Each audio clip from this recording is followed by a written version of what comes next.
hemos visto, de hecho, un fluido, al fluir por una tubería, hay rozamiento en las paredes del tubo, ¿no? Por efecto del movimiento del fluido. Puede ser con movimiento, como dice acá, lo que vamos a ver es en flujo laminar, porque también puede ser en flujo turbulento, que por supuesto es complejo. Entonces, el esfuerzo cortante, ya lo que hemos visto es el esfuerzo, como dice, en capas. Si lo vemos en capas o láminas, sería la fuerza que se aplica sobre esa lámina, y el rozamiento entre lámina y lámina vendría a ser el esfuerzo cortante, ¿no? Tal como lo hemos definido anteriormente. Ahora, la relación de Newton es, primero vemos para un sólido, ¿no? Un sólido, de hecho, por ejemplo, ustedes tienen un elástico de las ropas interiores. Si ustedes lo estiran hasta una determinada longitud, vuelve a su estado inicial. O sea, esa es la zona elástica, o sea, no sufre deformación, ¿no?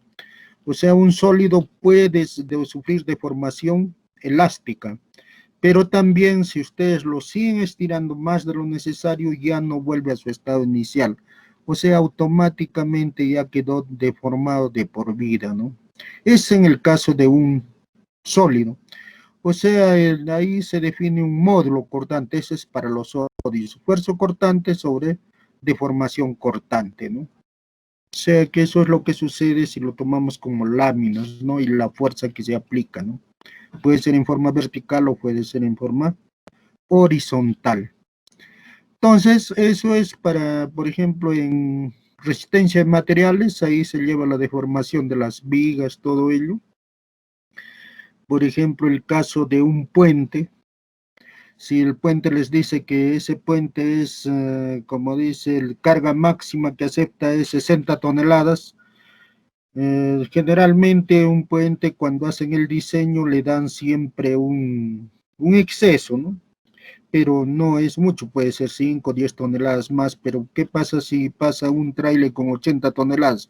Automáticamente lo que va a suceder con ese puente va a quedar deformado de por vida, ya no va a ser deformación elástica. En cambio, si pasa su capacidad máxima 60, entonces es una deformación elástica, o sea, vuelve a su estado inicial y ese puente va a funcionar en forma normal.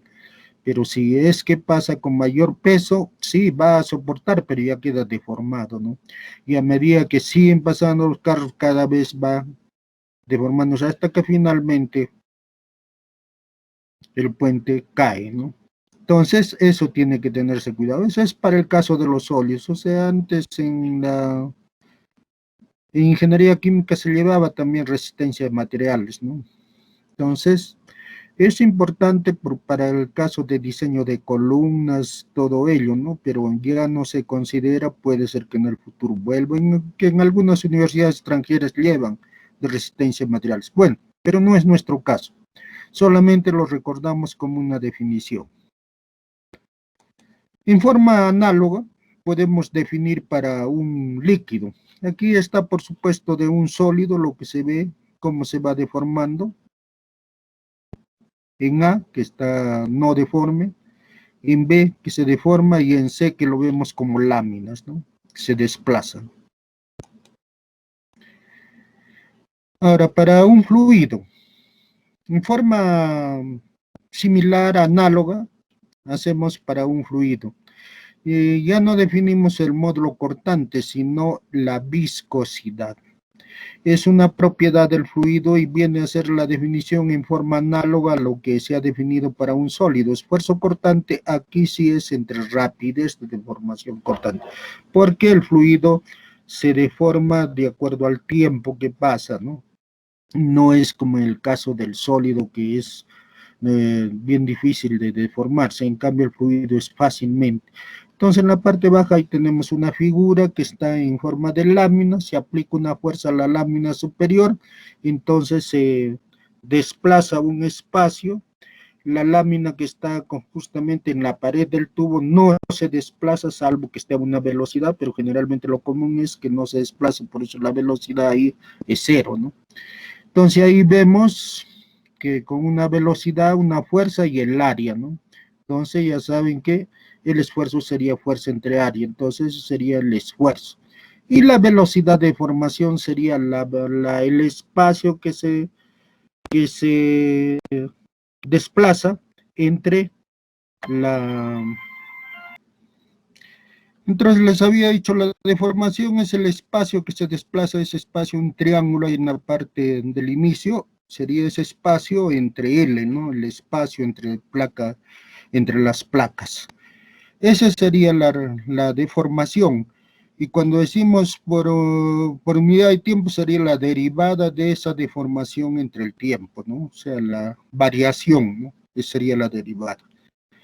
Entonces, por definición tenemos, y lo que nos interesa ahorita es analizar la rapidez de deformación cortante. ¿Por qué? Porque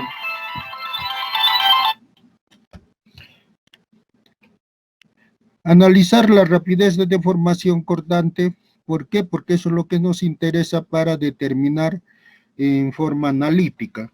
Porque la viscosidad es una propiedad. El esfuerzo cortante ya sabemos que sería la fuerza entre el área, entonces nuestro problema sería la rapidez de deformación, para encontrar la relación, por supuesto, de Newton. Y eso es lo que vamos a ver a continuación, ¿no? Entonces aquí simplemente ya lo hacemos una abstracción de la realidad, un fluido que se está moviendo en una tubería. Entonces necesariamente, como dice, hasta la mitad de la tubería, un radio en el centro sería el radio cero y en la pared sería el radio R, ¿no? Y sabemos que hay una distribución de velocidades, ¿no? Las velocidades en la pared sería cero, y a medida que vamos avanzando hacia arriba en la dirección Y, las velocidades van creciendo, ¿no? Hasta que llega al centro de la tubería. Entonces ahí tenemos la velocidad a una distancia Y a una distancia Y más delta de Y. Entonces la distancia, la velocidad a la distancia Y es menor que la velocidad a la distancia Y más delta de Y. Entonces hay una diferencia, ¿no? Es como decir, por ejemplo, dos personas están en competencia. Una corre a 10 kilómetros por hora y la otra a 7 kilómetros por hora. Después de un determinado tiempo, ¿cuál será la diferencia y respecto a su distancia que ha recorrido, la velocidad, ¿no? Simplemente sería la diferencia entre, por decir, 10 y el otro 7. 10 menos 7, la diferencia sería 3. Al cabo de una hora sería 3 kilómetros la diferencia, ¿no? Que habría entre uno y otro. Bueno, eso es hablando macroscópicamente, pero si hablamos a un nivel infinitesimal, por supuesto que va a ser pequeña la distancia, ¿no? Entonces, esa es la diferencia, puede ser de distancia o puede ser de velocidades, ¿no? Por ejemplo, la velocidad, si uno camina o que se llama corre a 10 kilómetros por hora y el otro 7 kilómetros por hora, la diferencia entre los dos en una hora sería 3 kilómetros, ¿no? Eso es lo que quieren. Y si quiero saber, eso es en una hora, pero en media hora sería 5 kilómetros, por eso se multiplica por delta de t, para saber esa pequeña distancia cuánto es. Y eso es lo que vemos ahí al costado. En el tiempo t igual a t, ¿no? Puede ser 0, puede ser cualquier tiempo. ¿Qué es lo que sucede? Ese rectángulo tiene un ángulo de 90 grados. Tenemos ahí una de las distancias de este rectángulo es delta de x en la dirección del eje x y la altura delta de y, ¿no? Después de un tiempo delta de t se habrá desplazado, justo lo que hemos visto en esa figura anterior que estaba en azul, ¿no? Se desplaza una distancia. Esa distancia viene a ser la velocidad a la distancia y más delta de y, menos la distancia a la distancia y por delta de t, sería la distancia que se ha deformado. y el ángulo, lógicamente, que haya disminuido en vez de aumentar. O sea, quiere decir que la deformación, ustedes saben perfectamente que la velocidad o la derivada crece cuando es positiva y decrece cuando es negativa. Entonces, por lo tanto, en este caso, la velocidad de deformación sería negativa. ¿Por qué? Porque el ángulo está decreciendo. Entonces, lo único que hacemos es definir esa deformación de ese elemento. Ahí está en los dos instantes, ¿no? Y eso es lo que definimos más abajo, ¿no? La velocidad de deformación en un punto. Delta es la deformación, ¿no? Que hemos dicho es X entre L, inclusive en esa figura. Entonces, menos derivada de delta entre el tiempo o con respecto al tiempo. Esa sería la velocidad de deformación de este elemento. Y por supuesto no es positiva, sino negativa porque el ángulo está decreciendo. Entonces, eso es lo que definimos aquí. En la figura anterior se puede ver que delta de la velocidad de deformación será igual a menos el límite de las dos deformaciones, la deformación en el tiempo delta t más delta de t y la deformación en delta de t. Si nosotros nos damos cuenta anteriormente en esta figura aquí, en estos triángulos, podemos ver lo que estamos haciendo ahí, ¿no? Que aquí sería el delta, o sea, el ángulo, lo estamos midiendo por el ángulo, la deformación delta, este es en el tiempo t, vale pi sobre 2. En el tiempo t más delta de t, la deformación sería pi sobre 2 menos teta. Es el elemento en el tiempo t más delta de t. Entonces eso es lo que hacemos ahí, la deformación sería el ángulo, ¿no? Que está representado por delta, ¿no? Entonces eso reemplazamos aquí, límite cuando delta de x, delta de y y delta de t tienden a cero, o sea que en un punto vemos la variación entre delta de t, por definición, ¿no? Entonces reemplazamos simplemente el ángulo teta va a ser igual al arco tangente, porque si tomamos en la figura anterior, ahí tenemos tangente de teta ahí en el segundo rectángulo deformado para el epípedo, o para el logramo, perdón. Entonces sería tangente de teta sería igual a cateto opuesto entre cateto adyacente. De ahí despejamos, sería tangente de teta, de ahí despejamos teta, sería el arco tangente de esa razón. Eso es lo que está aquí, ¿no? Sería el delta o la deformación en tiempo teta sería pi menos el ángulo teta, que viene por esa expresión, menos el delta en el tiempo t que era pi sobre 2, entre delta de t. Y tomamos el límite, ¿no? En el límite, por supuesto aquí tienen que ver lo siguiente, menos acaba de dar el límite cuando delta de x, delta de y tiende, delta de teta tiende a cero, del arco tangente de la diferencia de velocidades por el tiempo entre delta de y, entre todo eso entre delta de t. Aquí tienen que tener en cuenta que para tomar este límite no es tan simple, tienen que recurrir a los métodos numéricos, ¿no? O sea, desarrollo por series de la arco tangente. Ahí tienen las series de Maclaurin o de Taylor, que cuando el punto inicial es 0, se convierte en la serie de Taylor. Entonces lo reemplazan por eso y toman el primer término. Como este es un ángulo pequeño, entonces prácticamente ahí vean por si acaso métodos numéricos, desarrollo de series, que prácticamente viene a ser simplemente igual a la diferencia de las velocidades por delta de t sobre delta de y. Aproximadamente es igual a ese primer término de la serie, ¿no? Porque todo lo demás de la parte superior se elimina, pi sobre 2 menos pi sobre 2, y solamente nos quedaría el arco tangente, pero es de un ángulo pequeño, ¿no? Entonces ese ángulo pequeño se demuestra en métodos numéricos cuando se desarrolla por series, que prácticamente es igual al primer término, ¿no? Del desarrollo. Entonces eso es lo que se hace y tomando el límite, ¿qué cosa va a quedar? Menos la velocidad de deformación es igual a la variación de la velocidad con respecto a la distancia.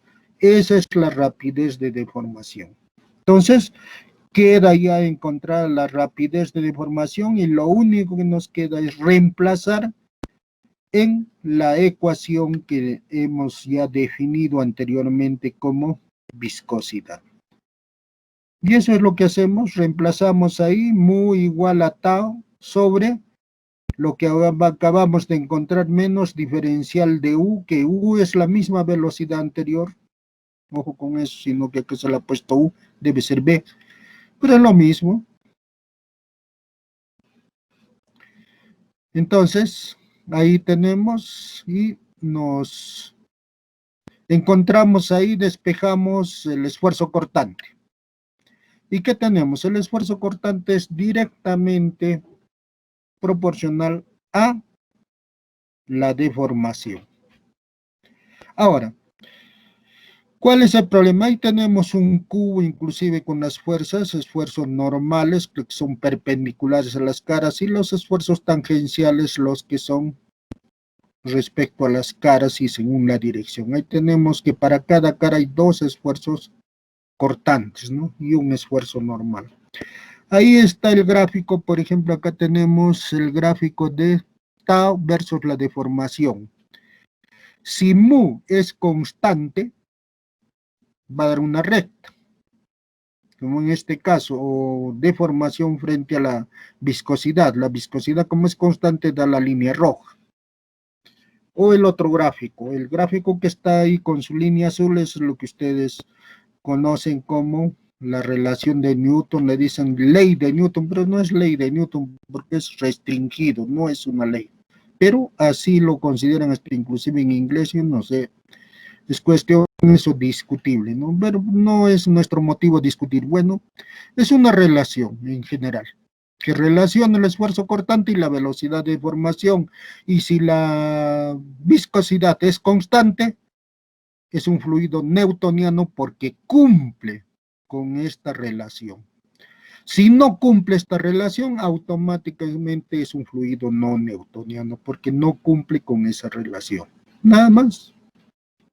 Seguimos.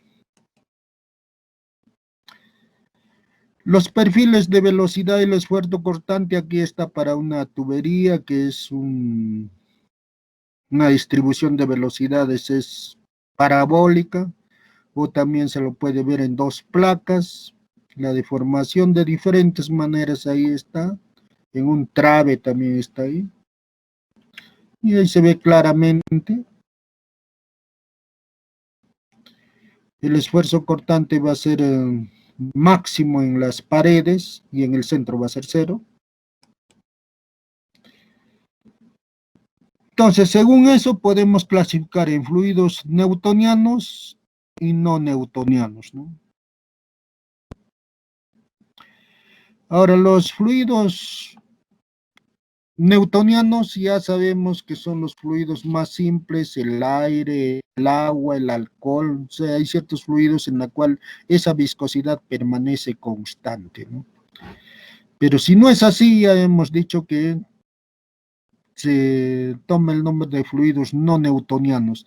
Ahora, los fluidos no newtonianos, ¿qué es lo que sucede? O sea que acá habría una clasificación newtonianos, no newtonianos y viscoelásticos, ¿no? Es la clasificación de los tipos de fluidos. Puede haber otras clasificaciones, pero es por lo general eso. Ahora, los fluidos no newtonianos pueden ser independientes del tiempo o dependientes del tiempo, ¿no? Los independientes del tiempo es con esfuerzo umbral y sin esfuerzo umbral, ¿no? Ahí están sin esfuerzo umbral, tienen ahí los pseudoplásticos y también tienen los asfaltos convencionales, ¿no? También tienen los fluidos dilatantes, ¿no? Ahora, con esfuerzo umbral tienen lo plástico, ¿no? Plástico ideal. Por ejemplo, para ese caso tenemos la pasta dental. Para que comience a fluir, necesita un esfuerzo inicial Después que ha pasado ese esfuerzo inicial, fluye casi en forma newtoniana, como un fluido newtoniano, ¿no? Pero necesita un esfuerzo inicial. El fluido newtoniano no necesita para fluir un esfuerzo inicial. Entonces ahí está la diferencia, por eso es no newtoniano. Los dependientes del tiempo. Ahí tenemos los tixotrópicos y los reopécticos. Los tixotrópicos y los reopécticos son interesantes, hay diferentes mezclas en la parte de alimentos, por ejemplo, también en la parte, si ustedes saben, el caso del yeso, cuando mezclan, fácilmente se endurece, el ketchup, por ejemplo, de tomate.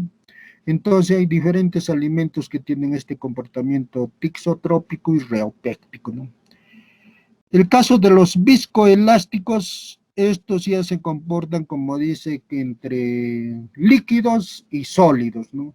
Es todo una ciencia que le denominan la reología, ¿no?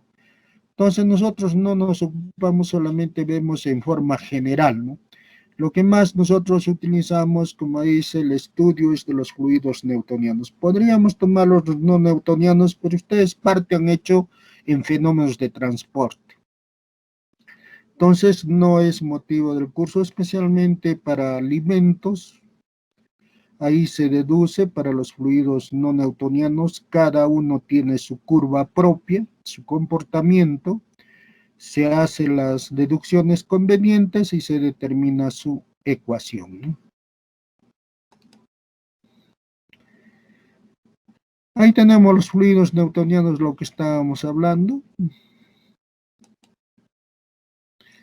Ahí tenemos los viscoplásticos, dilatantes, newtonianos está al centro, pseudoplástico está por debajo. Es una curva, acá casi está unas rectas, no, son curvas, ¿no? Los pseudoplásticos y dilatantes, ¿no? Ahí tienen el caso de los fluidos no newtonianos, pinturas, barnices, soluciones de polímeros, mermeladas, mayonesa, dulce de leche, la miel, salsas, melazas, cada uno tiene la sangre humana, por decir, es un flujo no newtoniano, ¿no? Y algunos tipos de barros, mezclas de arcillas, tienen diversas sustancias, ¿no? Que se comportan como fluidos no newtonianos. Ahí tenemos la condición de no deslizamiento. De facto, ¿no? Esta definición es más que todo desde el punto de vista práctico, porque en la realidad se ha encontrado que si la pared de la tubería no se mueve, automáticamente el fluido que está, como dice, pegado a la pared, no se mueve, o sea, su velocidad ahí es cero, ¿no? Ahora supongamos que es un canal que está abierto al aire libre. Si el aire libre, como dicen, no tiene movimiento, entonces su velocidad, ¿qué cosa sería? Sería en el aire cero, ¿no? Pero que se llama la capa que está, la interfase, entonces eso tiene que verse. Para nosotros, si no hay movimiento, sería cero, aunque claro, en la realidad a veces hay pequeños disturbios, ¿no? Pero en la mayoría de casos consideramos que es cero. ¿Por qué? Porque no hay movimiento. Si hay movimiento, entonces se considera esa velocidad, ¿no? Análisis de un elemento diferencial de un fluido en el flujo laminar. Esto sí nos interesa. Ustedes dirán, ¿y por qué estamos viendo todo esto? Acá estamos viendo desde el punto de vista micro. ¿Por qué? Porque necesitamos explicar el movimiento laminar. ¿Cuándo se lleva a cabo el movimiento laminar? Aquí sí, para el caso del flujo laminar ya hemos deducido, como dice la relación de Newton. Eso nos va a permitir, como dice, hacer el balance desde el punto de vista de un volumen de control y aplicar ahí esta definición, ¿no? Para un elemento diferencial y poder deducir la relación que existe del esfuerzo cortante con las diversas variables de distancia, radio, todo eso, ¿no? Eso es lo que vamos a hacer. Ahí tenemos un tubo.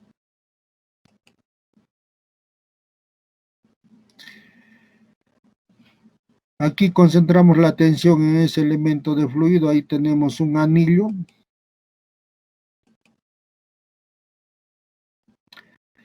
Flujo laminar, entonces, totalmente desarrollado en un conducto circular de sección transversal constante.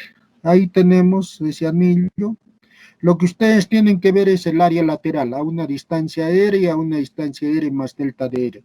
Ahora, el flujo que pasa a través de ese anillo que está ahí. Entonces, ahí a través del anillo y el área lateral. ¿Por qué? A nosotros nos interesa que a través de ese anillo, de esa área, de esa corona, a través de eso pasa el fluido, porque estamos considerando acá un cilindro. Si fuese una lámina sería sencillo, pero no, acá es un cilindro, son cilindros concéntricos, porque si nosotros lo vemos en 3 dimensiones serían cilindros concéntricos, si lo vemos en un plano sería como dice una parábola, ¿no? La distribución de velocidades, a eso vamos a llegar, ¿no? Entonces aquí estamos considerando un anillo, una corona ahí por a través de la cual pasa el fluido. Ahí están las direcciones, dirección radial y dirección axial.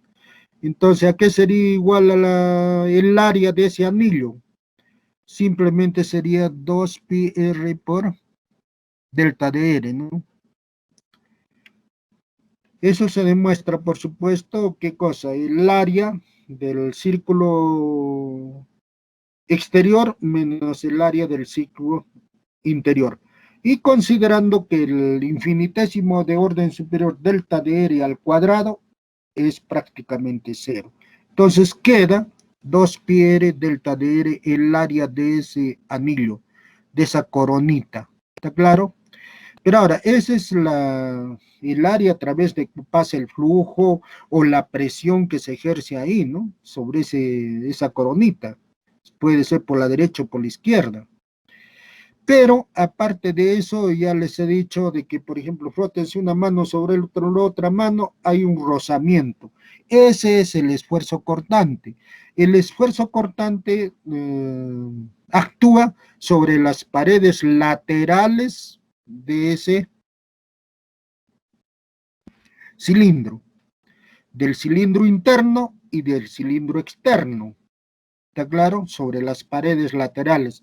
Por eso es que a nosotros nos interesa conocer el área de lateral, tanto de la parte interna como de la parte externa, porque eso es lo que vamos a hacer acá. Por ejemplo, está de la parte a una distancia R. Ahí tenemos una flechita que está, como dice, yendo hacia la izquierda, de derecha a izquierda. Tau Rx a una distancia Rx es igual a 2πr por delta de x a la distancia R, dice ahí. O sea que esa es la fuerza de rozamiento interna de ese cilindro interno. Del cilindro externo está afuera, más abajo, ¿no? Ahí está otra flechita dirigido de izquierda a derecha. ¿Ese a qué distancia está? A una distancia R más delta de R. Entonces, todos estos datos lo ponemos ahí, ¿para qué? Para reemplazar en la ecuación de cantidad de movimiento. Aquí tenemos ahí los datos que hemos dicho. Tienen ahí una flecha de izquierda a derecha, parte de la presión, ¿no? Y hay un chiquito ahí en ese cilindro interno que está ahí. Está de derecha a izquierda. Y el otro externo, que está en la parte inferior, está de izquierda a derecha, a una distancia r más delta de r. El otro es a una distancia r. O sea, es sobre la superficie exterior, lateral. Eso tienen que tener en cuenta. En cambio, el otro es ese anillo, esa corona es en el área transversal, ¿no? Entonces eso tienen que tener en cuenta, o sea, son anillos concéntricos, láminas concéntricas, ¿no? Entonces aplicamos, dado que es un flujo completamente desarrollado, simplemente si aplicamos el balance de masa, entrada igual a salida. Entonces, eso no hay problema, lo único que vamos a demostrar es que ρ por Bx a la distancia X es igual a ρ Bx a la distancia X más delta de X. A eso vamos a llegar con el balance de masa. Con el balance de cantidad de movimiento, aquí lo tenemos, sumatoria de fuerzas que actúan sobre el sistema es igual a ¿qué cosa? Velocidad de salida menos velocidad de entrada de cantidad, más velocidad de acumulación. Como es un flujo permanente, la velocidad de acumulación vale 0. Entonces reemplazamos los términos, ahí en la parte inferior tenemos.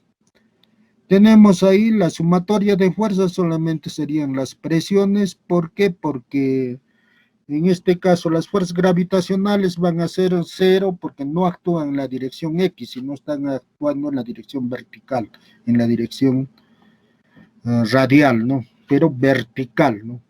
Solamente vertical. Pero nosotros estamos haciendo un balance en la dirección axial, por lo tanto no interviene las fuerzas gravitacionales, es 0, solamente las fuerzas de presión. Ahí tenemos las fuerzas de presión tanto a la derecha como a la izquierda, que es el área de ese anillo por la presión a la distancia X y por la presión a la distancia X más delta de X. ¿Por qué? Porque la longitud de ese cilindro es delta de X, ¿no? La altura, que si gustan, ¿no?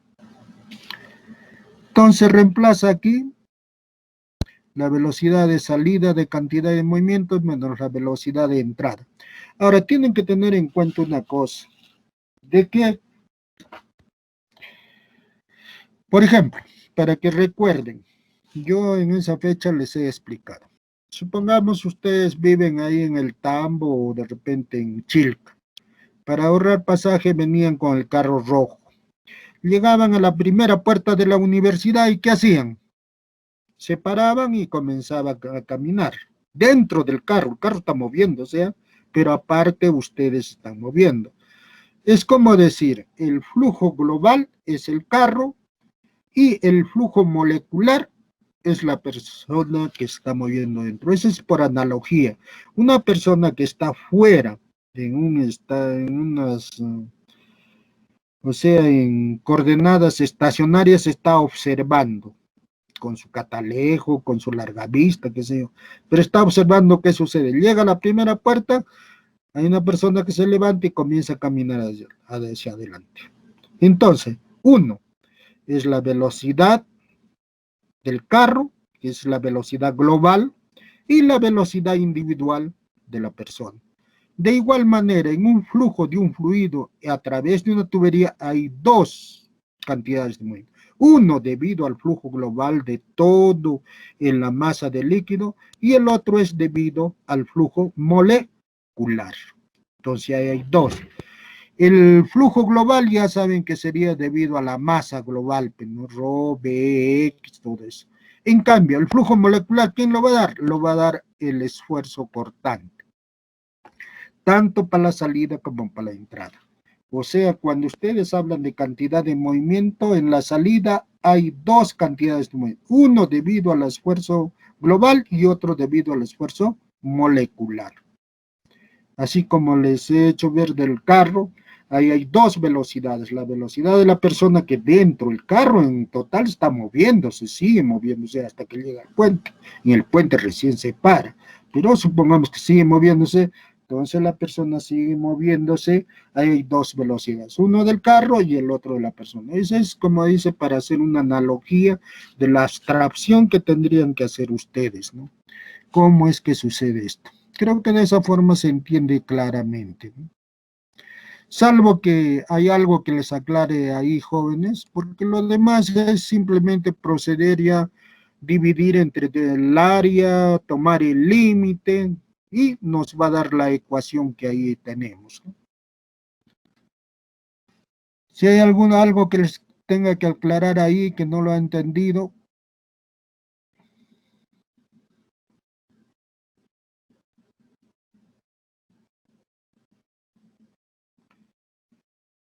Pregunten, por favor, jóvenes.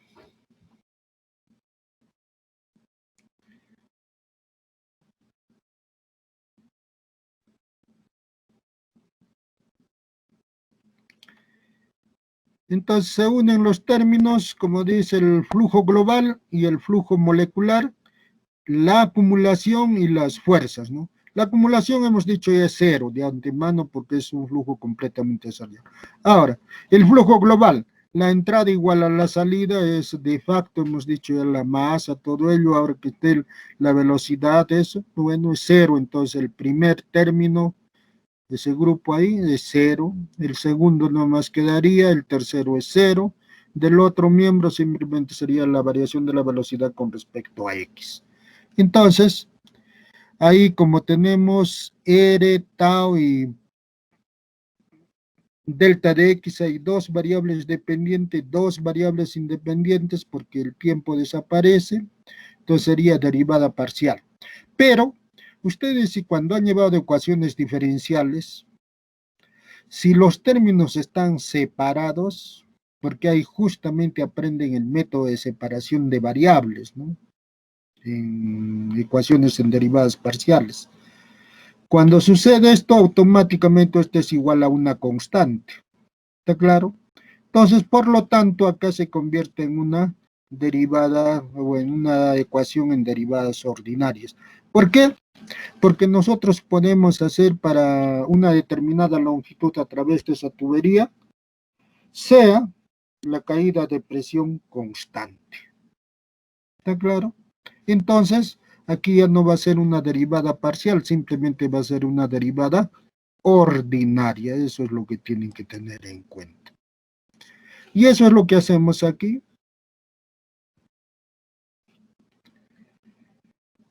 Entonces, va a ser una constante, todo eso, lo que de acuerdo a lo que les he explicado, va a dar en una derivada ordinaria. Podemos realizar una integración. Separamos ahí variables, consideramos derivada de P con respecto a X, he dicho constante. ¿Está claro? Podemos hacerla constante.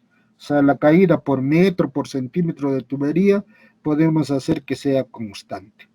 Y eso existe en tablas, inclusive han llevado a cabo experimentos los investigadores, existen tablas, cómo determinar la caída de presión por unidad de longitud, por supuesto está relacionado con el diámetro, con eso se ve en las tablas y podemos determinar. Eso es para el caso de resolver los problemas. Por ahora estamos deduciendo estas ecuaciones para ver cómo, a qué relaciones llegamos, ¿no?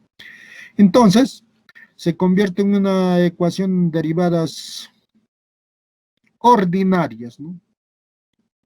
Aquí no le he corregido, aquí es R por tau Rx.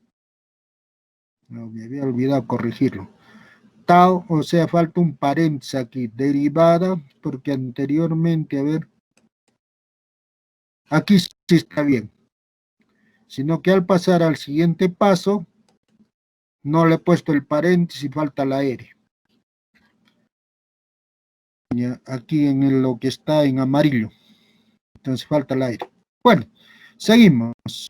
Entonces, lo que sigue sí está bien, no sé por qué, qué ha pasado ahí. Integrando se obtiene tau Rx, se ha dividido, porque acá ha quedado R tau, se ha dividido entre R, porque era el cuadrado, R al cuadrado sobre 2, hay varios pasos ahí que directamente. Ya, despejamos el esfuerzo cortante en función del radio y de la constante de integración. Por supuesto que hemos dicho la variación de P con respecto a la distancia es constante. Entonces, debemos tener en cuenta acá una cosa. Yo les pregunto lo siguiente. Habíamos hablado ya anteriormente al hacer ya nuestra introducción teórica, que el esfuerzo cortante en el centro del tubo tiene un valor. Puede ser cero o puede ser otro valor, pero tiene un valor. Pero ¿qué sucede aquí en el centro del tubo cuando el radio es cero? Aquí, donde dice integrando se obtiene lo que está con rojo.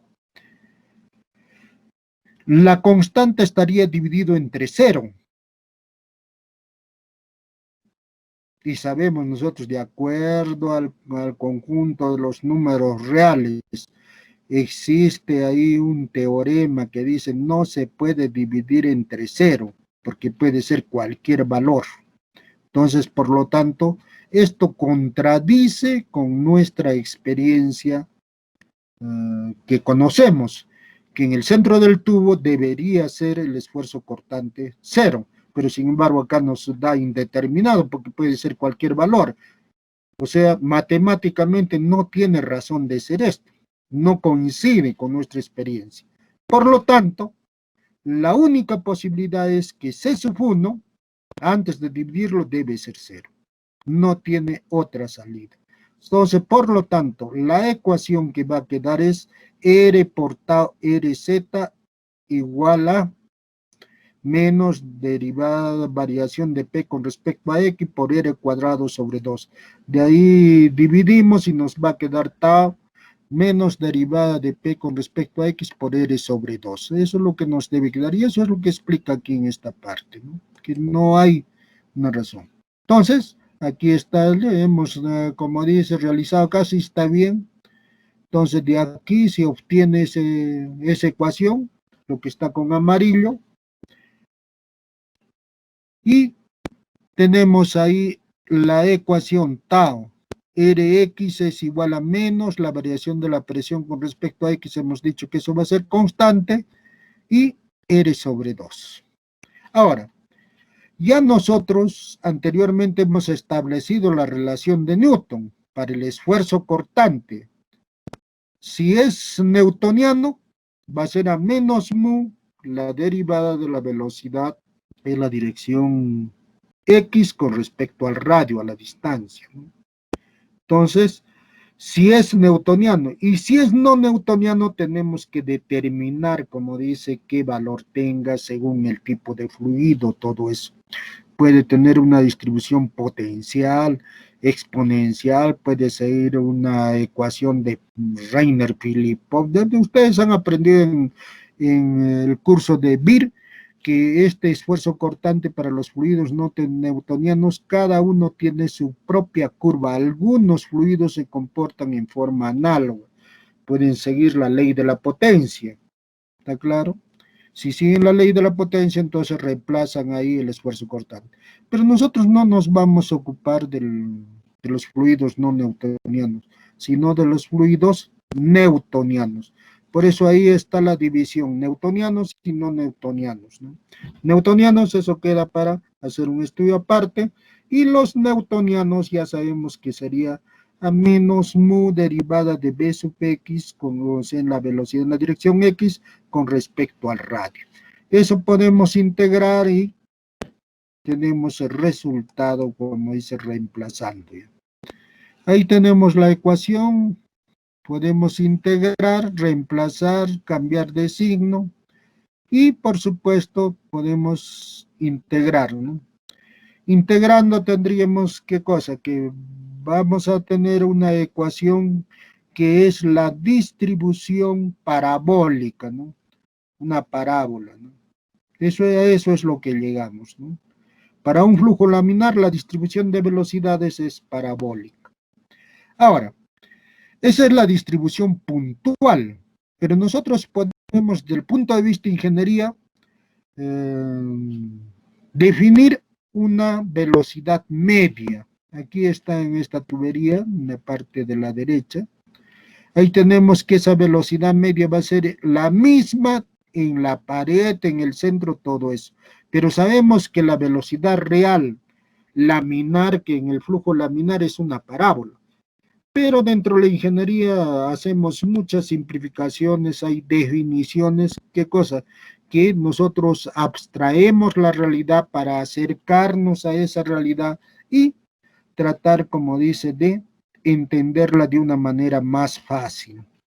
Eso es lo que tienen que tener en cuenta.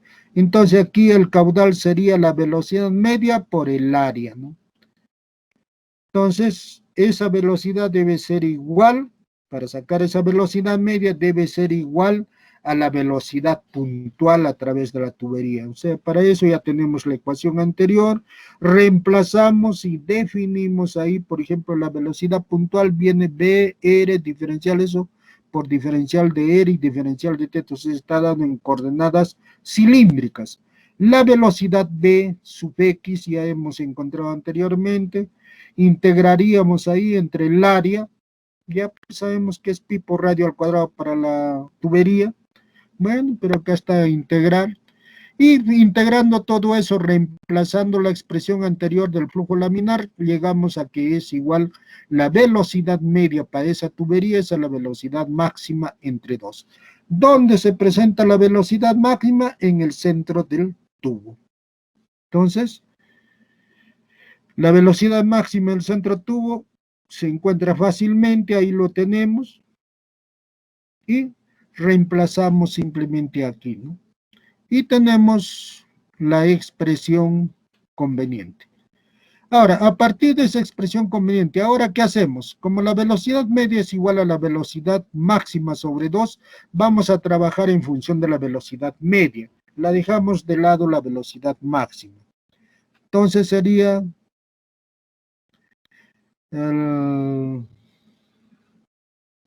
despejando la velocidad media, de aquí despejamos menos la variación de la presión con respecto a X. De ahí despejamos ese valor. ¿Por qué? Porque ahora vamos a ver cómo es la variación de la presión y X. Como es para una distancia L, una longitud determinada, para la cual hay esa variación, entonces todo lo que vamos a ver, pero vamos a verla en función de la velocidad media. Eso es lo que tenemos que ver. ¿Por qué la velocidad media? Entonces la velocidad máxima sobre 2 y eso es igual a menos la derivada de P con respecto a X, R cuadrado sobre 8 mu. Podemos aquí expresar R en función del diámetro, la viscosidad, podemos introducir el número de Reynolds, ¿no? Y para sacar la ecuación de factor de fricción, eso es lo que nos interesa, ¿no? Entonces eso es lo que le damos el valor, ¿no? A partir de esa ecuación despejamos, integramos y sería la presión, como dicen, el del límite superior menos el límite inferior. Pero como es negativo, entonces sería la presión al inicio y la presión después de una longitud L. Por eso es P sub 0 menos P sub L. O sea, cambió el signo, ¿no? De la integral, ¿no? ¿Por qué? Porque está menos delante. Aquí dentro hacemos todas las conversiones para que para obtener el número de Reynolds y por supuesto ahí multiplicamos por B medio, dividimos entre ρ, entonces tenemos velocidad al cuadrado, ahí sí obtenemos ya y un diámetro reemplazamos para el número de Reynolds y tenemos ahí entonces el número de Reynolds, dB ρ, dB ρ y sobre mu, que es el número de Reynolds. El diámetro ya había sido reemplazado en vez del radio. Y tenemos, por supuesto, la ecuación que conocemos ahí para el flujo laminar. Delta de P, la diferencia de presión, de la presión al inicio de la conducción y la presión al final después de una distancia L. ¿A qué cosa va a ser igual?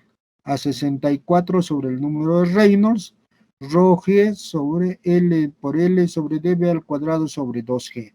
Ahora este ρg viene a ser el peso específico, podemos pasarlo a delta de P sobre el peso específico, ¿no? De esta manera podemos expresarlo. Ahí lo tenemos. Esta ecuación nos hace recordar ¿qué cosa? La ecuación de Darcy-Weibull. Aquí tenemos 4 por 16. Aquí se definen dos diagramas. Uno es el diagrama de Fanning y el otro es el diagrama de Moody. El diagrama de Moody considera 64 sobre Reynolds. El diagrama de Fanning 16 sobre Reynolds. O sea, ahí hay la diferencia. ¿Cuál es la diferencia? 4. O sea que el factor de fricción de Darcy es 4 veces el factor de Fanning. Si ustedes se encuentran en el gráfico del factor de fricción en Fanning, va a ser 16 sobre Reynolds. Quieren obtener el factor de Darcy, lo multiplican por 4 y tienen el factor de fricción de Darcy. O sea, simplemente es 4 veces el factor de Fanning. Esos dos gráficos existen, por ejemplo, normalmente el que más se utiliza es el factor de Darcy. Entonces 64 sobre Reynolds. Por eso ven en los gráficos. Ahí la parte de la línea del flujo laminar es 64 sobre Reynolds. En cambio, de Fanning, esa línea es 16 sobre Reynolds. A ver, creo que lo tengo ahí en la transparencia. Bueno, ahí solamente les está indicando la diferencia. Es el factor de fricción. Ahí tenemos el factor de Darcy, diagrama de Moody. Si ustedes se dan cuenta aquí, ahí tienen esa recta. Ahí es 64 sobre Reynolds. Ahí está bien claro.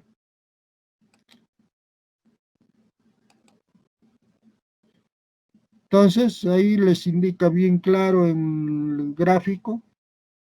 Creo que está más que explícito.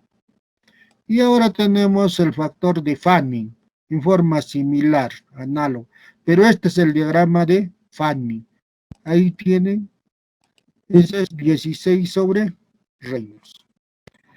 Fuera de ello tienen las ecuaciones empíricas de flujo turbulento, tienen otras ecuaciones, ahí tienen la ecuación de Colebron, tienen la ecuación para transición y turbulento de Chen. Existe una serie de ecuaciones, no son las únicas, jóvenes. ¿Está claro? Por ejemplo, de Colebron ahí está, ¿no? Observaciones para Reynolds mayor que 100. Diámetro sobre, o sea, el inverso de la rugosidad absoluta por Reynolds por raíz de F sobre 2 debe ser mayor que 0,01. Si es menor que esto, automáticamente esta ecuación de Colebron no se cumple. En cambio, la ecuación de Chen es más compleja, es para la zona de transición y turbulento se puede utilizar. Tienen ahí dentro de los textos otras ecuaciones, jóvenes. Ahora ya adentramos a la parte de los flujos compresibles, ¿no? Eran los fluidos incompresibles. Hasta aquí, jóvenes, ¿alguna pregunta, por favor? Si tienen alguna duda.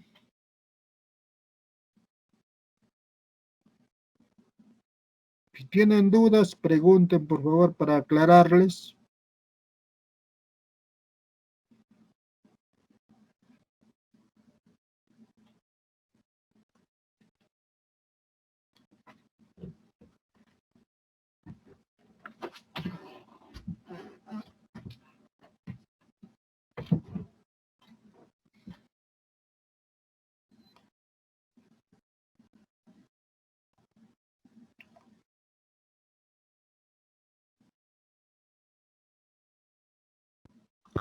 Ninguna duda, ingeniero, todo claro. Seguimos entonces. Si se cansan, me avisan, ¿no? Para dar un cuarto intermedio, 10 minutos, 5 minutos. Me avisan, ¿no? A ver, veamos los fluidos o flujos compresibles. Hacemos solamente un pequeño repaso de los fluidos compresibles, ¿no? Es todo un tratado, ¿no? Más que todo por las ecuaciones, porque cuando ya se entra al campo real, las ecuaciones se hacen complejas. Aquí hacemos, como dice, ¿cuándo se considera un fluido compresible? En el caso de los gases, cuando la pérdida de presión del fluido en el sistema es suficiente para determinar una variación de la densidad superior al 10%. O sea, si ustedes en una longitud determinada, tomemos una tubería horizontal de una longitud L, si en esa longitud L, que puede ser 10 metros, 5 metros, 1 kilómetro, no sé, eso depende cómo ustedes lo consideren, si ahí hay la densidad superior al 10% en esa longitud, deberá ser considerado como compresible. Pero, ¿qué sucede si ustedes lo dividen en unas longitudes más pequeñas y no llega a ello? Quiere decir que en esas longitudes pequeñas ustedes pueden aplicar las ecuaciones de un fluido incompresible, lo que hemos visto para un fluido newtoniano. Entonces, si no llega a este 10%, o sea, ustedes lo dividen en distancias más pequeñas, pueden aplicar las mismas ecuaciones. O sea, hay formas, maneras, como dice, de entrar la parte de fluido compresible o también trabajar. Lógico que se hace más trabajoso, no estar dividiendo, pero se puede realizarlo. Y el error que se comete no es más del 5%, ¿no? Porque uno, fuera de eso, también tiene que tenerse en cuenta la velocidad. Si la velocidad es pequeña, no es, como dice, una velocidad grande, no es cercana a la velocidad del sonido, quiere decir que se va a comportar como un fluido incompresible, siempre y cuando esta densidad no varíe. Entonces eso tiene que tenerse en cuenta.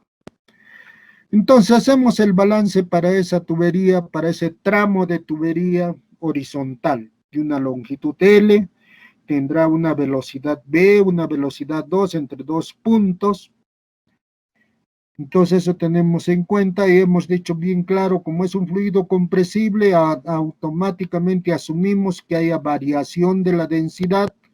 Entonces, de antemano, si hay variación de densidad, automáticamente la velocidad también varía, la presión varía, hay pérdidas.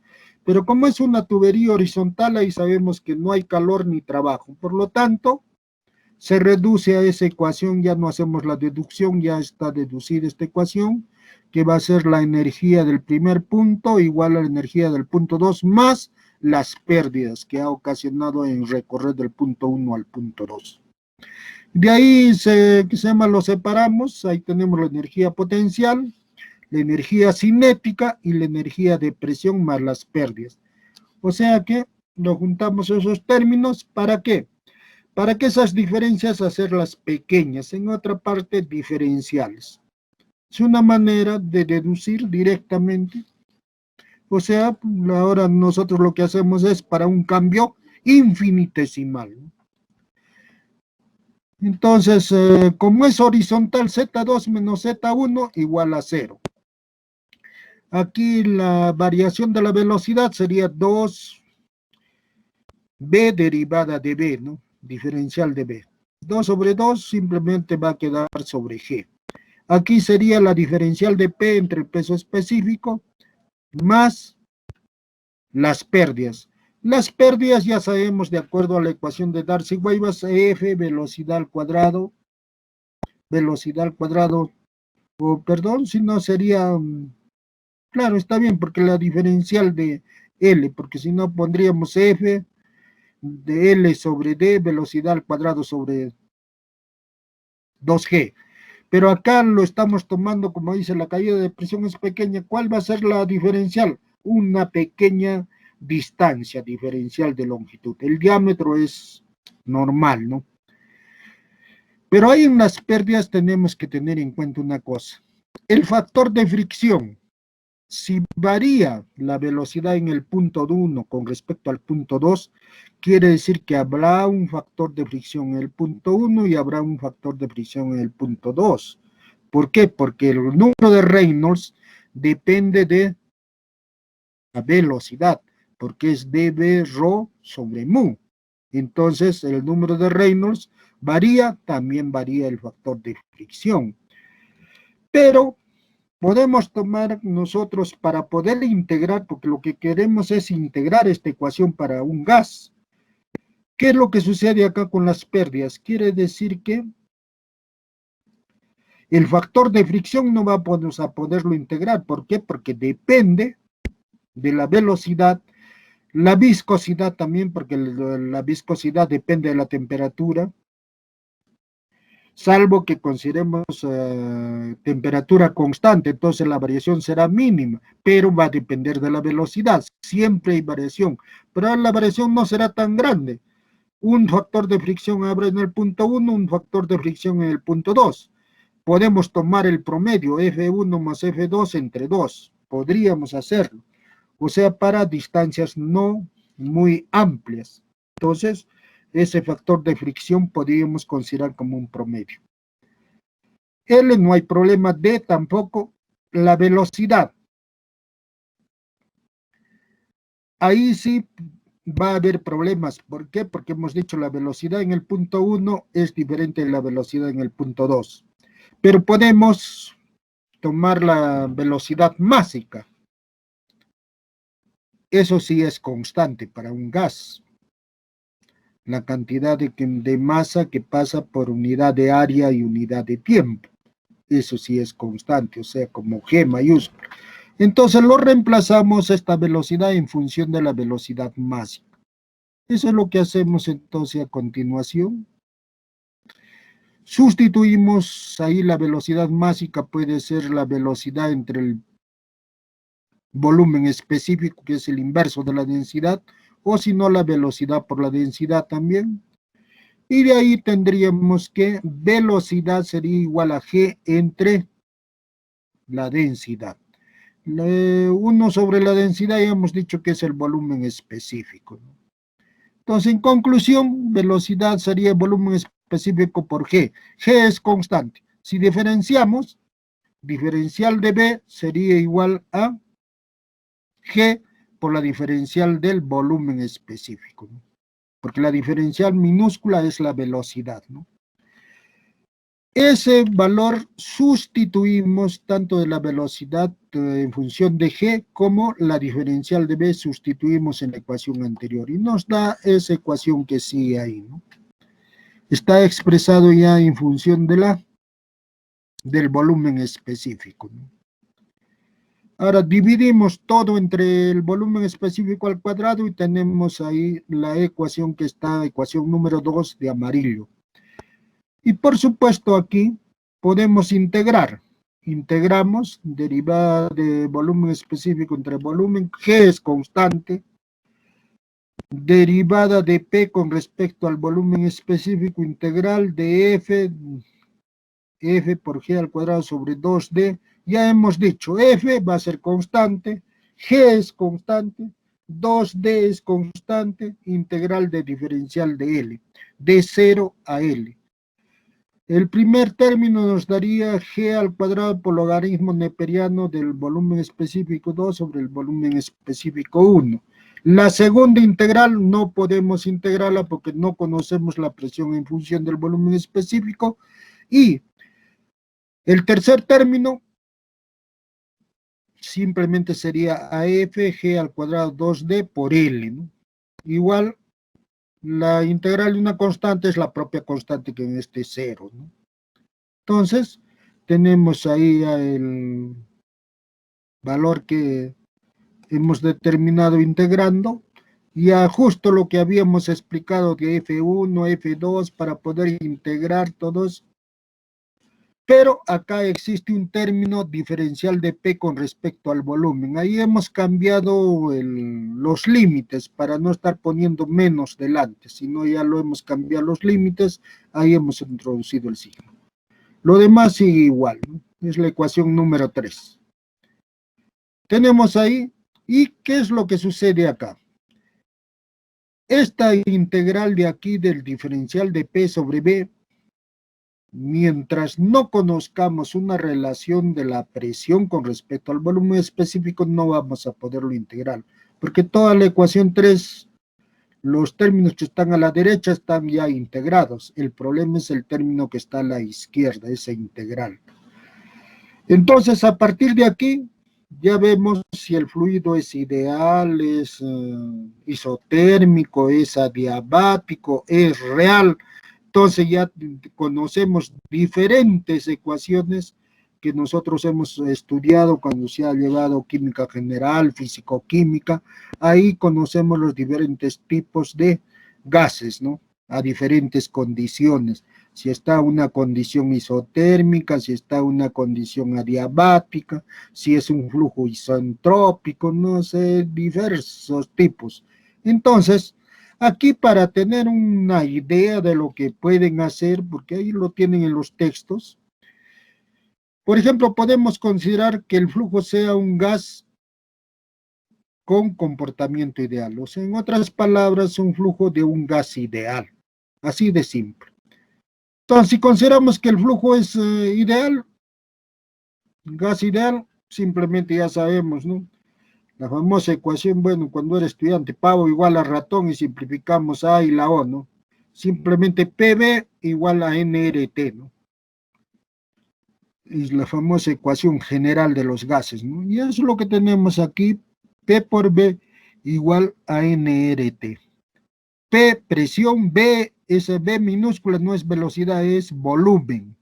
N, número de moles, R, la constante universal de los gases, T, la temperatura. Ahora, N, el número de moles, viene a ser a la masa entre el peso molecular, ¿no? Entonces, el peso molecular vamos a considerar que sea constante, pero que puede ser variable, ¿no? Por ejemplo, el caso de los polímeros, ¿no? Entonces, bueno, no nos preocupemos, eso no lo hagamos problemático. Tendríamos ahí entonces, el peso molecular para nosotros va a ser constante y tendríamos, pasamos ese volumen B, masa entre volumen. Masa entre volumen es la densidad. Eso es lo que aparece ahí, ¿no? Presión igual a densidad entre el peso molecular por la constante y por T. Tenemos ahí. Y de ahí, por ejemplo, podemos deducir la ecuación de los gases. Entonces, podríamos hacer la densidad. Pasamos al primer miembro. Sería 1 sobre ρ. Sería P por B mayúscula. Pero tengan presente que esa B mayúscula es el volumen específico, o sea, la inversa de la densidad. No es igual que esta B minúscula anterior. Esa B minúscula era el volumen. En litros, puede ser metros cúbicos, depende. En cambio, el volumen específico es el volumen por unidad de masa o puede ser por unidad de, claro, por unidad de masa, ¿no? Ese es el volumen específico de ese gas, ¿no? Por eso es mayúscula. Eso tengan presente, por favor, porque son definiciones que ustedes conocen. Muy bien, como ya conocemos eso, la hipótesis es aceptable de eso del 10%, sea inferior, tomamos los suficientes tramos para que se comporte como ideal, todo eso, que permanezca constante si queremos ciertas cosas, todo eso, y simplemente reemplazamos, ¿no? La temperatura puede permanecer constante, ahí está, o aproximadamente constante si hay una pequeña variación, ya habíamos hecho, lo que nos estaba faltando integrar era este término, diferencial de P sobre volumen específico. Entonces, despejando el volumen específico, nos da M sobre RT, reemplazamos ahí, y dentro de la integral diferencial de P por diferencial de P entre los límites P sub 2 a P sub 1. Integramos y nos da M sobre T, T, como dice su sombrero, es temperatura media. ¿Por qué? Porque de repente la temperatura en el punto 1 puede ser 5, en el punto 2 puede ser 5.50, entonces se toma un promedio, ¿no? Ese promedio sería T sub 0. Si es 25 y en el otro extremo es 26, entonces saca un promedio, sería 25.5, esa sería la temperatura promedio.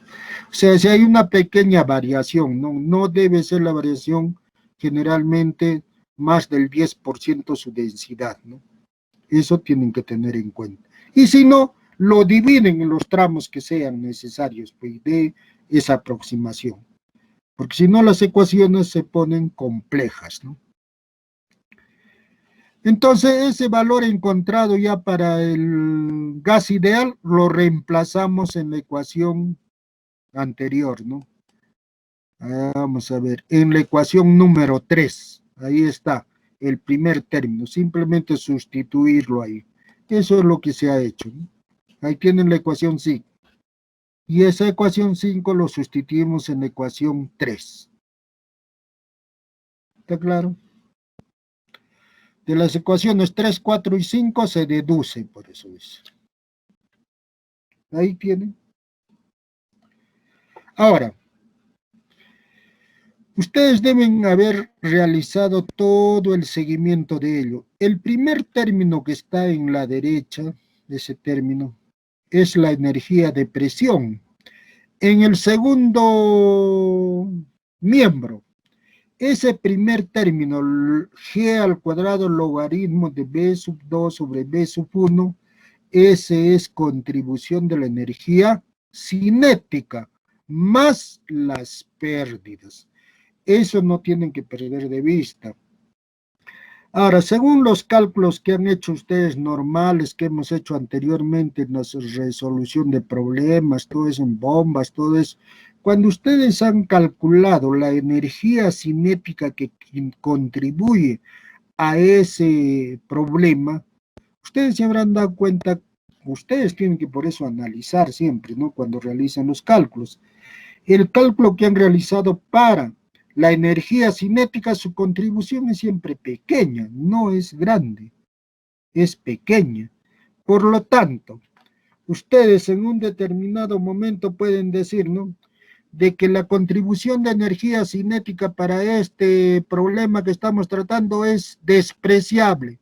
Por lo tanto, el primer término del miembro de la izquierda va a ser igual al segundo término de acá de la derecha. ¿Por qué? Porque el término g al cuadrado logaritmo de b sub 2 sobre b sub 1 aproximadamente cero. La contribución de energía cinética es prácticamente cero. Entonces, podríamos ya tener una ecuación. Y esa ecuación le denominan la ecuación de Weyman, ¿no? Entonces, pero vamos a hacer otras simplificaciones, no es la única, ¿no? Esto lo vamos a hacer, ¿por qué? Porque en los textos a veces se presentan. Y ustedes dicen, ¿pero de dónde sale? Esas son simplificaciones que se realizan ahí de acuerdo con métodos numéricos, desarrollo por series de logaritmo, y lo que hacemos es, como dice, simplificar esa ecuación anterior. Este término de energía cinética lo vamos a tratar. Eso es lo único que vamos a hacer. Ese término de energía cinética vamos a tratar de simplificarlo de una u otra manera.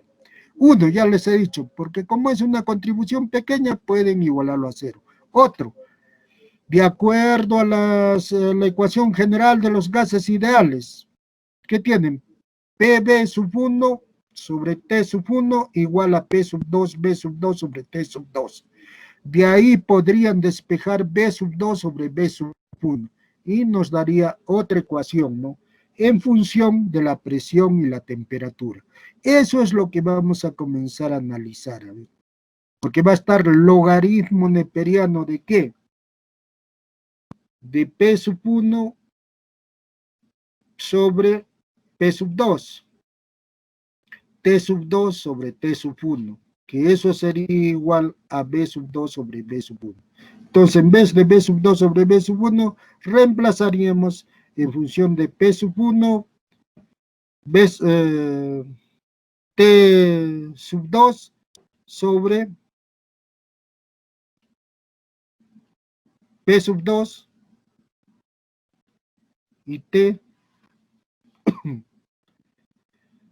sub 1, T sub 2, de ahí de la ecuación, ¿no?, esa ecuación general que tenemos, PB sub 1, RT sub 1, PB sub 2 igual a RT sub 2. Simplemente nos daría PB sub 1 sobre T sub 1, PB sub 2 sobre T sub 2. De ahí despejamos B sub 2 sobre B sub 1.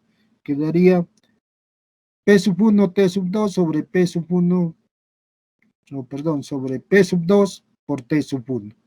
Entonces eso lo quedaría y reemplazamos entonces aquí en vez de B sub 2 y B sub 1. Y tenemos ahí logaritmo neperiano, ¿no? ¿Qué cosa nos va a dar ahí? Logaritmo neperiano de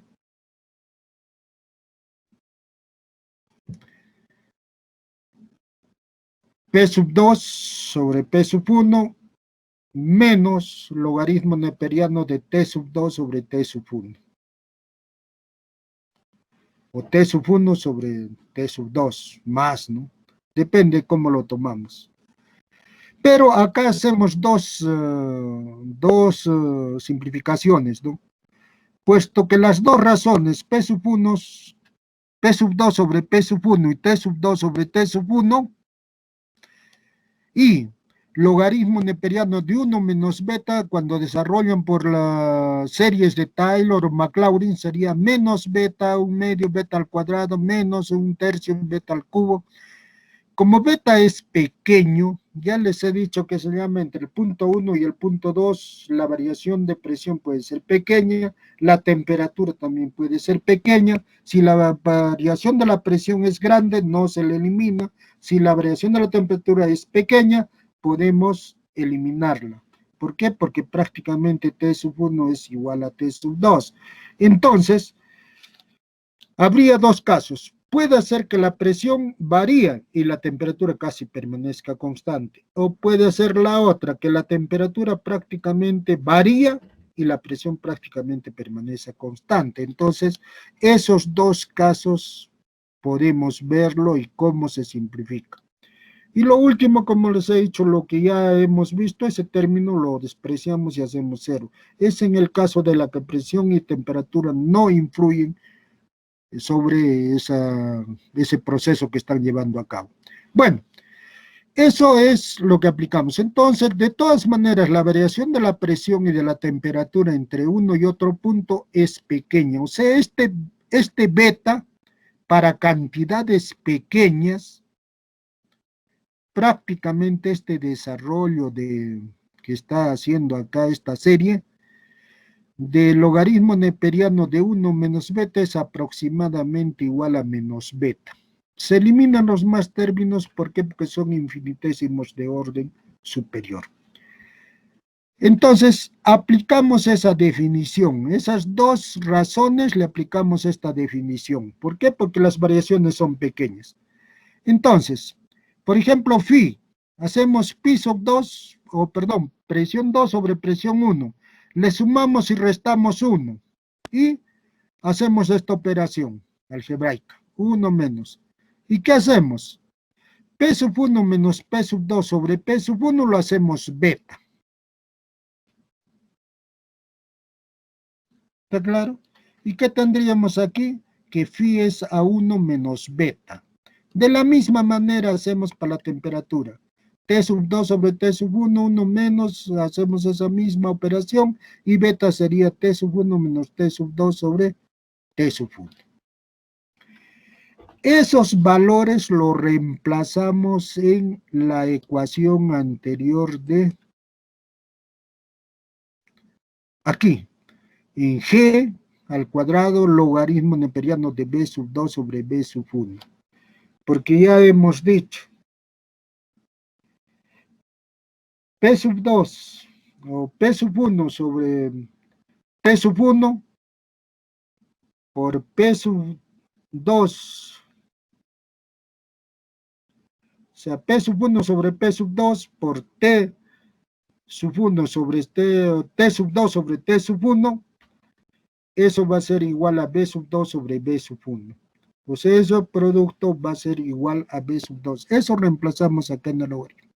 Ahora, este logaritmo neperiano vamos a aplicar ese 1 menos beta. Porque es pequeña la variación. Disculpe.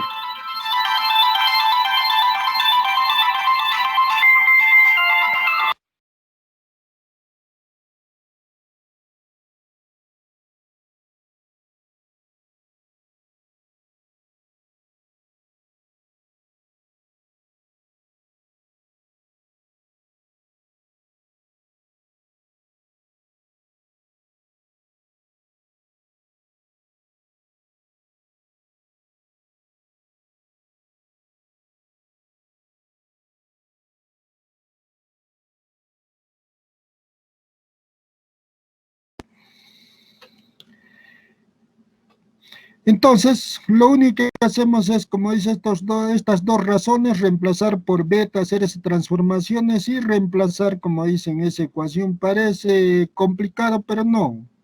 Simplemente acá, por ejemplo, logaritmo de 1 menos beta, ya hemos dicho, acá me falta poner aproximadamente igual a menos beta, pero para beta pequeño, menor que 1. Esa cantidad tiene que ser menor que 1, cantidades pequeñas. Ahí, por ejemplo, en la ecuación puede estar logaritmo neperiano de P sub 1 sobre P sub 2, pero podemos transformarlo menos logaritmo de P sub 2 sobre P sub 1. Ahora, si está T sub 1 sobre T sub 2, sería menos logaritmo neperiano de T sub 2 sobre T sub 1. Eso no hay problema, ¿no? Entonces eso sustituimos aquí en esa relación y tendríamos ya no con logaritmos, simplemente sin logaritmos esa ecuación anterior. O sea que lo único que hemos hecho es, como dice, de reemplazar en esta ecuación acá que está en amarillo, B sub 2 sobre B sub 1 en función de la presión y temperatura, o lo que está más abajo también en blanco, ¿no? Entonces, cualquiera de ellas simplemente se reemplaza ahí y dependería. Si la temperación de temperaturas es muy pequeña, prácticamente cero, solamente va a quedar G cuadrado P sub 1 menos P sub 2 sobre P sub 2. Si es muy pequeña la variación de la presión, se elimina y simplemente quedaría T sub 1 menos T sub 2 sobre T sub 2, ¿no? O sea que cualquiera de ellas son las ecuaciones que nos pueden dar, como dice, ahí dentro de esa deducción, ¿no? Entonces, puede ser en función de la presión, puede ser en función de la temperatura. Ahora, si eliminamos ese término, automáticamente ya les he dicho, obtenemos la ecuación de Weymouth, ¿no? ¿Por qué? Porque esa contribución es pequeña. Entonces, esas ecuaciones van a ustedes encontrar ahí en los textos y de repente van a decir de dónde, por qué sale. No, se hace estas simplificaciones, ¿no? Entonces, eso es sumamente importante. Si ustedes quieren hacerlo más simple el problema, simplemente lo dividen en tramos más pequeños esa tubería, ¿no? De tal manera como hoy en día hay, como dice la programación, como las ecuaciones son repetitivas, simplemente se repiten y puede hacerse los cálculos, ¿no? Entonces, eso es a grandes rasgos, como dice la parte de esta parte, ahí simplemente lo único que se ha hecho es eliminar ese término que les he hecho y tienen la ecuación de Weymouth. Esta ecuación de Weymouth ha sido hace tiempo deducida. Puede deducirse directamente también de la ecuación de Darcy-Weisbach, ¿no? No hay problema. Eso es la parte de el flujo de fluidos compresibles. Entonces, con eso terminaríamos esta primera parte de repaso.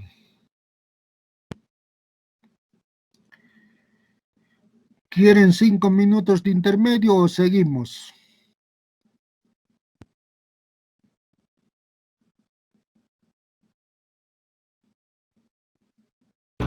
5 minutos, ingeniero.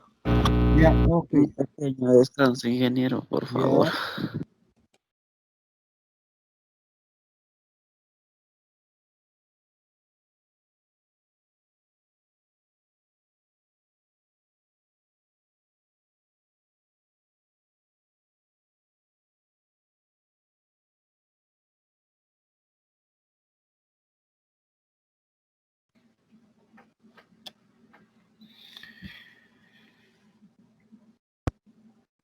Muy bien, jóvenes. A ver, seguimos avanzando. Ahora veamos la ecuación de Hazen-Williams y sus aplicaciones. Muy bien, esto, bueno, ya ustedes han visto y hemos visto ya, como dicen, análisis dimensional, cuando un fluido turbulento pasa o completamente desarrollado a través de una tubería. Aplicamos el análisis dimensional conociendo sus variables. Entonces conocemos acá las variables cuando pasa a través de una tubería en una determinada longitud, es el diámetro, la longitud, la rugosidad de la conducción, la densidad, viscosidad, que son propiedades del fluido, lo anterior es propiedades de la tubería, y la velocidad media del fluido y sus propiedades, ¿no? Aplicando el análisis dimensional mediante el teorema Pi de Bootkin, dado que ahí tenemos las variables, ya esta deducción lo hemos hecho, ahí tenemos, como dice, se relacionan el número de Euler, número de Reynolds, la relación L sobre D y epsilon sobre D, rugosidad relativa, son los dos parámetros adimensionales que tenemos ahí. Ahora, experimentalmente se ha comprobado o han encontrado los experimentadores, los investigadores que han llevado a cabo, porque esto han llevado una serie de experimentos en el siglo XVII, XVIII, XIX. Han llevado una serie de experimentos y que han encontrado para un flujo totalmente turbulento es dentro del análisis dimensional, este número dimensional L sobre D no influye en flujos totalmente turbulentos. O sea, es independiente de ese número dimensional. Pero para flujos laminares sí, es como dice, depende. Pero para flujos completamente turbulentos, automáticamente este parámetro L sobre D no depende. Se puede sacar inclusive fuera de estos números adimensionales esa relación, no es como una constante, que no va a variar, como dice. O también solamente, como dice, ya es independiente, se lo simplifica, ¿no? Y solamente te quedarían los números adimensionales Euler, Reynolds y la rugosidad relativa, igual a 0. Entonces, eso es aplicando el análisis dimensional. De ahí despejamos, como dice, el número de Euler en función del número de Reynolds y la rugosidad relativa. Ahora, este delta de P entre ρ velocidad al cuadrado es igual al número de Reynolds por la rugosidad relativa, pero ese es phi en función de ello. En realidad esta expresión de la parte de la derecha es compleja, no es simple. Entonces hacemos el análisis, porque nosotros más que todo desde el punto de vista de ingeniería, generalmente el transporte de un fluido es a través de una tubería. Entonces, por lo tanto, analizamos una tubería. Aquí tenemos la tubería en una extensión determinada y la misma tubería aquí lo ponemos en blanco, pero pequeña. Vamos a ver para qué lo ponemos pequeña y para qué lo ponemos, como dice, ampliada. Tomamos el nivel de referencia, tomamos dos puntos con respecto a la línea de referencia, los dos puntos que indican la energía potencial. Ahí tenemos la altura Z1 y la altura Z2, son la energía potencial en el punto 1 y en el punto 2. Después, ¿qué más tenemos en el punto 1? La energía de presión, ese es P1 sobre el peso específico. ¿Qué más tenemos con respecto al punto 1? La energía cinética, que debe ser velocidad sub 1 al cuadrado sobre 2G. Aquí creo que no está. Bueno, ahí falta ahí la energía cinética sobre 2G. No está, pero se lo completa. Entonces, esa es la suma en el punto 1 de las tres energías, energía potencial más energía de presión y energía cinética. En el punto 2 también, energía potencial, energía de presión y energía cinética. Pero aquí hay una cosa. En el punto 1 y en el punto 2 debe conservarse la energía. Por eso es la línea superior paralela a la línea de referencia. Debería permanecer constante esa energía. Pero sin embargo, nosotros si sumamos en el punto 1 y en el punto 2, hay una diferencia. Esa diferencia es la pérdida que sucede en esa tubería. Ese delta de H es la delta de P entre el peso específico. Entonces es la pérdida que sucede entre el punto 1 y el punto 2. Entonces aquí están, estos son metros de carga, no son metros lineales, son metros de carga. Entonces esa tubería está inclinada bajo un ángulo teta, ¿no? No está horizontal. Entonces ahí podemos encontrar el seno, coseno. ¿Por qué? Porque en este tramo, ese volumen de control, tenemos una longitud L de tubería entre el punto 1 y el punto 2, la longitud L, el ángulo. Ahora la altura, ahí tenemos de ese triángulo rectángulo que forma con el ángulo alfa, de esa longitud de esa tubería, tenemos ahí Z1 sobre Z2 es el cateto opuesto al ángulo, ¿no? Y el cateto o la hipotenusa es L. Entonces podemos tomar el seno y el coseno de ese ángulo. ¿Por qué? Porque vamos a necesitar el peso de ese fluido que está en ese volumen de control. Eso es lo que vemos en esta figura pequeña, ¿no? Ahí tenemos el peso, W, es lo mismo esta tubería, sino que está en pequeño.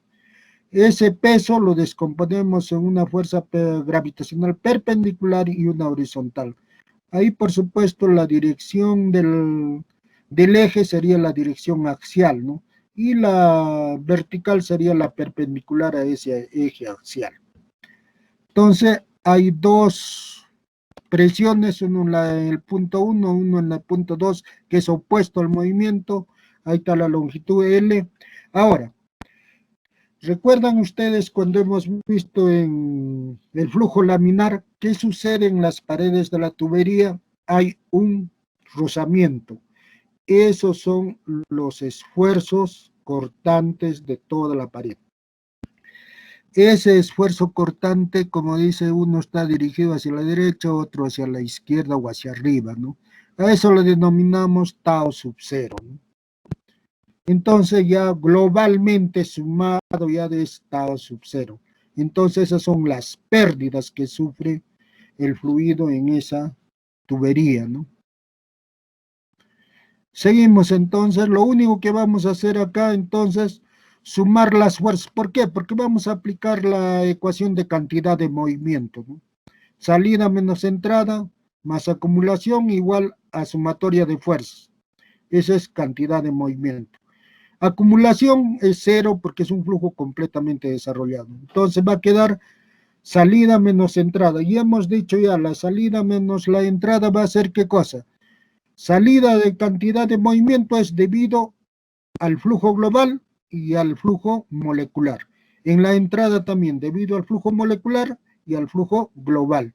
Ahora, la cantidad de movimiento debido al flujo global, salida y entrada es igual, por lo tanto, eso es 0. Solamente nos quedaría la densidad de flujo molecular de la salida menos la entrada, que sería a tau sub 0. Y eso debe ser igual a las fuerzas gravitacionales. Eso es lo que hacemos aquí en el siguiente paso, simplemente aplicar esa ecuación de cantidad de movimiento. Y tenemos que, aplicando la ecuación 4 a esa cantidad de movimiento, ahí tenemos tau por el área, pero es el área lateral de esa tubería, que sería el perímetro mojado por la longitud, sería su área lateral. Y tendríamos que esas son las pérdidas. Y las fuerzas axiales son P sub 1, A sub 1, acá si está mal es menos P sub 2, área 2. Ahí está mal ese más, es menos. Y el otro sería más W por el seno de alfa. Ahí hay un error, en vez de ese más debe ser menos. Entonces, donde P es el perímetro, W es el peso, rho GA es el peso, que es igual a W, seno, ya sabemos ese seno de alfa que es igual en función de esas longitudes, ahí le hemos puesto la tubería en forma ampliada. Sustituimos entonces en la ecuación anterior, ¿no? Ahí tenemos tau sub 0 PL, despejamos R sub A, reemplazamos seno de alfa y despejamos ahí gamma por A por P sub 1 menos P sub 2 más Z sub 1 menos Z2. Ahora aplicamos la ecuación de Bernoulli para la figura, ¿no? Modificada, por supuesto, no es la ecuación de Bernoulli sola. Es modificada, ¿por qué? Porque ya interviene las pérdidas. La energía en el punto 1 va a ser igual a la energía del punto 2 más las pérdidas. Eso es lo que hemos visto nosotros ahí en el gráfico, ¿no? Aquí. La energía del punto 1, Z1 más P sub 1 más B sub 1 al cuadrado sobre 2G es igual a ¿qué cosa? A Z2 más P sub 2 sobre peso específico más B sub 2 sobre 2G y más las pérdidas. H, F o delta de H, como gusten, ¿no? Entonces, eso es lo único que tenemos aquí, ¿no? La ecuación de Bernoulli modificada. Energía del punto 1 es igual a energía del punto 2 más las pérdidas. Ahí lo tenemos, las tres energías, ¿no?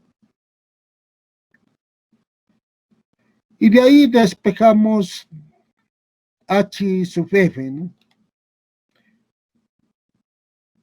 ¿Qué es lo que tenemos para esa tubería? Las velocidades son iguales porque no varía el diámetro. Entonces simplemente nos queda ahí delta de H, que son las pérdidas, delta de P sobre peso específico igual a HF, bueno, como gusten, igual a Z1 más P1 sobre peso específico menos Z2 más P2 sobre peso específico. Eso sería igual a HF. Eso sustituimos en esa ecuación de balance de cantidad de movimiento. Y tenemos ya la ecuación en relación de las pérdidas y la ecuación de, como dice, las pérdidas y acá el rozamiento o resistencia al movimiento de ese fluido, ¿no? Y las pérdidas que están expresadas en función de HF. Despejamos la resistencia o caída de presión, también podemos decir R. ¿Qué cosa tendríamos? Área entre el perímetro mojado por pérdida por unidad de longitud. Esta área sobre el perímetro mojado, ustedes en transferencia de calor ya le han denominado radio hidráulico. HF entre L viene a ser las pérdidas causadas por el fluido por unidad de longitud. Eso se representa por S mayúscula o J mayúscula. Cualquiera dos. Ustedes van a encontrar en los textos, puede ser S o puede ser J, tal como está abajo. HF entre L es igual a S sub F o J también. Cualquiera de los dos es. Y A sobre P minúscula es el radio hidráulico, ¿no? Eso es lo que conocemos. Muy bien. Entonces ya tenemos ahí deducido. R es peso específico radio hidráulico por la pérdida por unidad de longitud. Ya sabemos que peso específico ρ por G. Entonces, debemos tener en cuenta una cosa. Vamos a la ecuación anterior que hemos deducido por el análisis dimensional. Ahí habíamos visto el número de Euler es igual a ρ por número de Reynolds por epsilon sobre D. Esa relación. Pero delta de P viene a ser la resistencia, es la caída de presión. Ustedes han visto ahí en esa tubería que está, esa es la pérdida de presión. Entonces sería delta de P sobre rho B cuadrado, que es el número de Euler, esa es la resistencia. Simplemente lo que hacemos a ese, como estamos recordando que esa es la ecuación que hemos deducido por análisis dimensional, simplemente a esta ecuación que acabamos de deducir, lo dividimos entre rho B al cuadrado. Ahí está con su flecha de rojo, lo que hacemos, lo dividimos entre rho B cuadrado, R. Y por supuesto, eso es al número de Euler, ¿no? Porque R es delta de P, ¿no? Eso es igual a rho G radio hidráulico por pérdida por unidad de longitud entre RB cuadrado, rho B cuadrado igual a phi, listo. Tenemos ahí. O sea que estamos relacionando las ecuaciones, ¿no? Entonces, esta ecuación alfa ya anteriormente lo hemos deducido. Ahora lo único que hacemos es combinar con esta ecuación que acabamos de deducir. Y tendríamos, de ahí hay varias igualdades. La igualdad que nos interesa es relacionar el radio hidráulico y la pérdida por unidad de longitud con el número de Reynolds y la rugosidad relativa. Entonces ahí simplificamos todo ello y determinamos lo siguiente. Esa ecuación, rho G, RHSF, rho B cuadrado, igual a phi, número de Reynolds, rugosidad relativa. En esta ecuación hacemos lo siguiente. Phi, número de Reynolds, rugosidad relativa, lo hacemos igual a F. Entonces, la ecuación anterior que está con amarillo, lo igualamos a F. Y de ahí obtenemos B, en función del radio hidráulico de F y F minúsculo.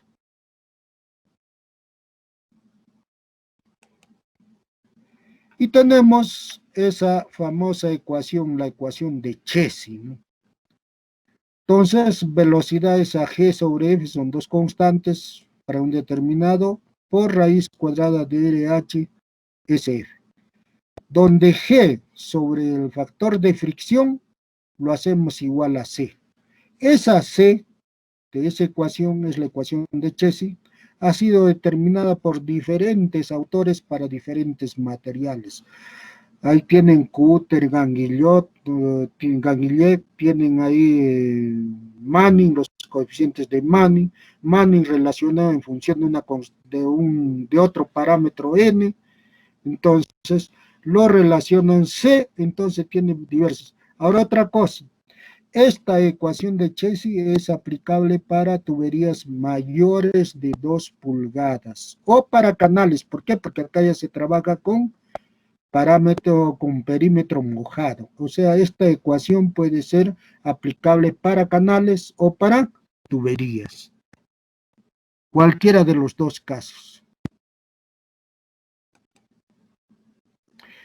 Entonces, esa es una ecuación de Chesi. La otra es la ecuación de Hazen-Williams, que viene expresado justamente la pérdida por unidad de longitud como una ecuación de 10,641, 643 hay en ciertos textos, C elevado a 1,85, Q 1,85 sobre D elevado a 4,87.